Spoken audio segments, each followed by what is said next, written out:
Hello mga kasari, good morning. Welcome back to my YouTube channel.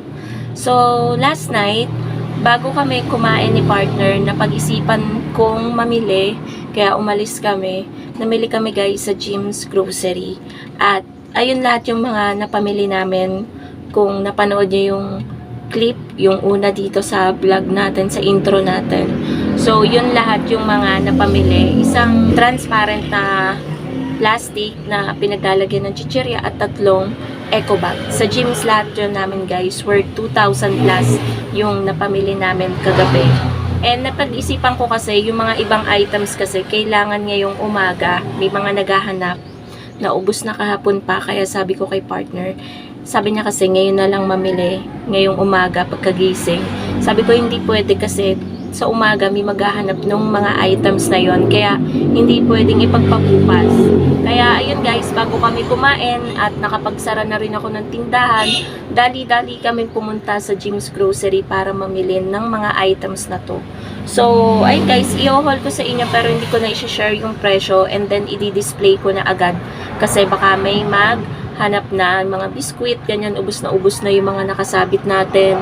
Kopiko, Blanca, Nescafe Original, wala akong nabili. So, mag-start na tayo mga kasari. So, ito po mga kasari, yung mga napamili ko sa Jim's Grocery. Ito po yung mga chicheria. Bali ko, konti lang po yung mga nadampot kong chicheria kasi wala talagang anything na chicheria na naandoon, walang available. Ito lang talaga yung meron. Bibili sana ako ng snacko tsaka cheese ring ulit kaso wala naman. Ito lang talaga mga kasari ang available doon. Wala talaga silang naka-display na mga chicheria. Madami din kasi mga kasaring namimili doon ng may mga tindahan kasi nga mura yung mga paninda nila. And itong baso na to, plastic cup na to, doon ko din nabili sa kanila. Ito. Ayan o, 29 pesos lang. May price tag pa. Tapos, itong gin bilog, first time ko nang bumili sa kanila ng gin bilog dahil bumaba yung gin bilog nila. 65 pesos na lang yung gin bilog nila, isa dali 66. Kaya bumili ako ng 10. Dapat bibili din ako mga kasari ng 4, kaso ubos na yung 4 nila. And then, bumili din ako ng condiments, ayan, ng suka. Dahil yung suka natin dito na dato puti, iisa na. Tapos bumili din ako ng iCool at ng Be Fresh. Dahil yung iCool at Be Fresh natin dito, ayan o, naghihingalo na. Tapos ito yung mga biskwit na aking binili. Pudgy bar na chocolate, makapuno, Watatops. May free pa nga tong Watatops na pang kulay, ayan, pang bata. Ayan o, ayan yung free niya. Ibigay ko na lang yan sa pamangkin ko.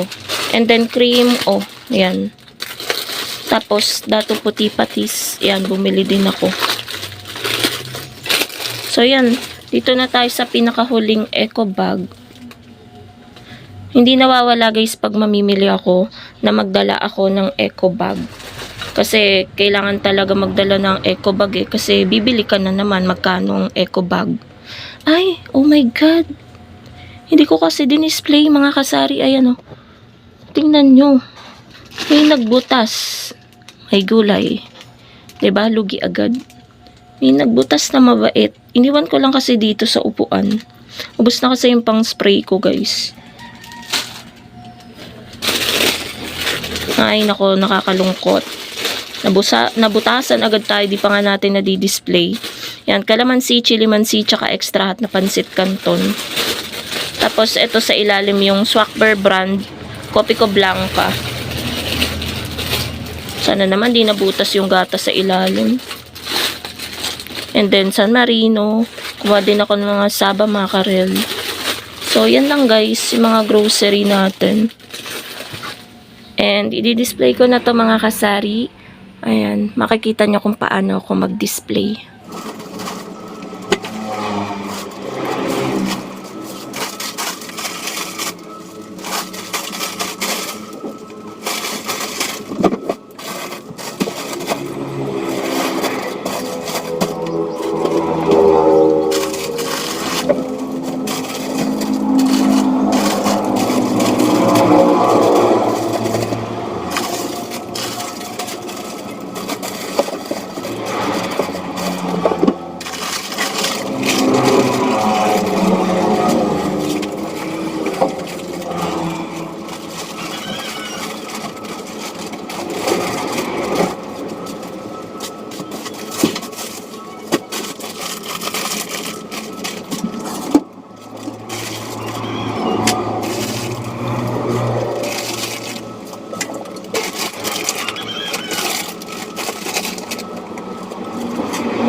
Ayan guys, so tapos naman na akong mag-display at mag-arrange ng ating mga paninda, yung mga groceries natin from Gyms. Ngayon naman, dahil dumating ngayong araw na to, ang ating mga Unilever products from Berasa ay i-haul and pricing ko sa inyo. Worth ano lang naman to mga kasari, 513.45. Ayan, nag-focus na. So, meron tayong sinigang sa miso. So, ayan ay tagto 20. Nilagyan ko na rin guys ng price tag. Ayan, makikita nyo may price tag na siya. 20 pesos yan. Mas mahal kasi guys ang sinigang sa miso. Ang puhunan ng sinigang sa miso ay 15.70 kada sachet. So, 20. Meron tayong tubo na 4.3. Tapos, meron tayong 1 dozen ng Nor beef. Yan, kada cubes, bentahan natin ay 8. 5.87 yung puhunan niya. Ito po siya, yung second to the last. Meron po tayong tubo na 2.13 kada cubes. And then, meron tayong 80 ml na Ladies Choice Real Mayonnaise.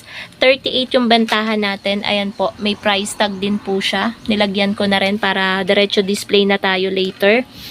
33 pesos yung ano niya. Ito yung third to the last. 33 pesos yung puhunan. 38 yung ating bentahan. Meron tayong tubo na 5 pesos. And then guys, meron tayong 1 dozen dito ng fabric conditioner na pink. So, ang puhunan po niya ay 5.45. 7 po yung ating bentahan. Meron po tayong 1.55 na tubo kada sachet. And then, meron 6 na piraso po tayong surf powder na red dyan. Pandagdag kasi madami pa naman tayong powder. Kada powder puhunan po niya ay 6.43. 8 yung bentahan natin. Kaya po may tubo po tayo kada sachet ng powder na surf ng 1.57. And yung pinakahuli naman po mga kasari, yung ating 2 dosena. Ayan, bali pumapatak itong Sunsilk na shampoo natin na green. Pumapatak po siya kada sachet ng 5.97. Kung ira-round up po natin ay 6 pesos na po talaga yung puhunan yan. Malamang sa lamang sa ibang pamilihan nasa 6 something na yung puhunan yan. Pero dito sa ahente natin 5.97. Kaya po yung shampoo ko dito, lahat na po ng klase ko ng shampoo ay 8 pesos na. Ngayon lang po talaga ako nagtaas nito lang. Pero sa iba matagal ng 8, 9 pa nga sa iba ang shampoo. So may tubo po tayo na 2.03. So 2 pesos. Pagpalagay nating 2 pesos ang saktong 2 pesos yung tubo natin kada isang shampoo, kada sachet. So yan po mga kasari yung ating items from Berasa. Yan, mga Unilever products. And dito ko na rin tatapusin mga kasari itong aking vlog. Yan yung ganap ngayong araw ng Thursday dito sa Sari Sari Store. Tomorrow is Disperas or Bisperas ng kapistahan dito sa aming lugar. Kaya bukas medyo busy ang atin nyo. Maaga aalis kami ni partner. Siguro pagkakain namin ng breakfast kasi mamimili kami ng mga kailangan sa paghanda. Yun nga, sa panghanda. And then para din dito sa Sari Sari Store, mga paninda natin. So yun lang guys. Thank you so much for watching. Bye!